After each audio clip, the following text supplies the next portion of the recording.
जिस तेजी से चुनावी मौसम बदलता है उसी तेजी से राजनीति का रंग भी बदलता है। चुनावी रणनीति के बदलाव की रफ्तार भी कुछ ऐसी ही है। इसीलिए निकाय चुनाव में चौंकाने वाले फैसले लिए जा रहे हैं। भाजपा इस बार भी अपनी बढ़त को हर हाल में कायम रखना चाहती है। इसके लिए हर सीट के लिए जमीनी जरूरत के लिहाज से रणनीति तैयार की जा रही है। मुस्लिम बहुल सीटों पर मुस्लिम उम्मीदवार उतारने से भी परहेज नहीं है। मकसद सिर्फ इतना है कि हर हाल में जीत मिले।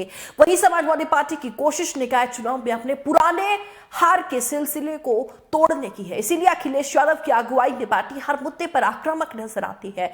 इधर मायावती ने ऐसी चाल चल दी है कि मान लिया जाए अगर मायावती का ये दांव फेल हो जाता है तो अखिलेश यादव को बंपर फायदा पहुंचने वाला है। नमस्कार, देख रहे हैं आप न्यूज़ 18 और मैं हूं आपके साथ अंजलि मलिक।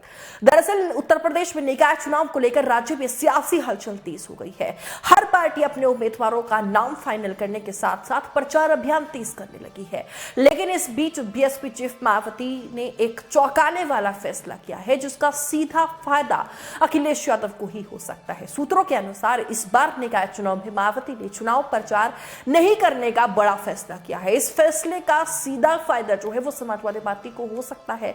दरअसल बीते कोलकाता अधिवेशन के बाद से पार्टी का जो खास फोकस है वो अनुसूचित जाति के वोटर्स पर रहा है। इसके लिए पार्टी खास रणनीति पर काम कर रही है। वह भीम आर्मी चीफ चंद्रशेखर आजाद भी सपा के साथ उसमें हार में नजर आ रही हैं।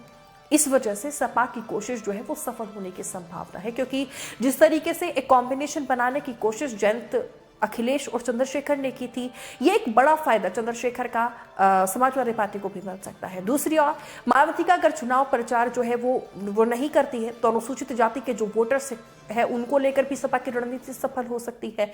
जबकि बीजेपी का जो सीधा फोकस है वो ओबीसी और अनुसूचित वोटर्स पर रहा है। पार्टी ने इनके लिए जो है वो कई जगहों पर सम्मेलन भी किए हैं। खासकर पसमानदा मुसलमानों को लेकर जो है भाजपा वो बेहद सक्रिय है, लगातार सम्मेलन कर रही है। वहीं बीजेपी अपनी सरकार की योजनाओं का जो है वो हवाला दे रही है। बीजेपी का कहना है कि सरकार की योजनाओं का जो लाभ है वो हर वर्ग को बराबर मिल रहा है। लेकिन सपा के लिए खास बात यह है कि खतौली और मैनपुरी उपचुनाव में उसकी जो अनुसूचित वोटर्स वाली रणनीति है वो कामयाब होती नजर आई है।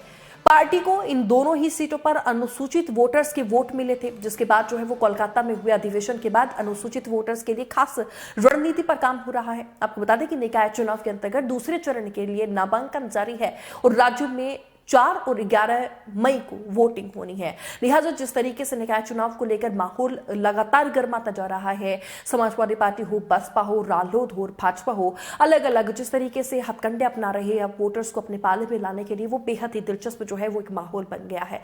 अब देखना दिलचस्प होगा किसकी रणनीति जो है वो निकाय चुनाव में पास हो पाती है, क्योंकि साफ तौर से ये कहना गलत नहीं होगा कि निकाय चुनाव में जो जीत हासिल करेगा वो एक कदम 24 के लिए आगे बढ़ जाएगा।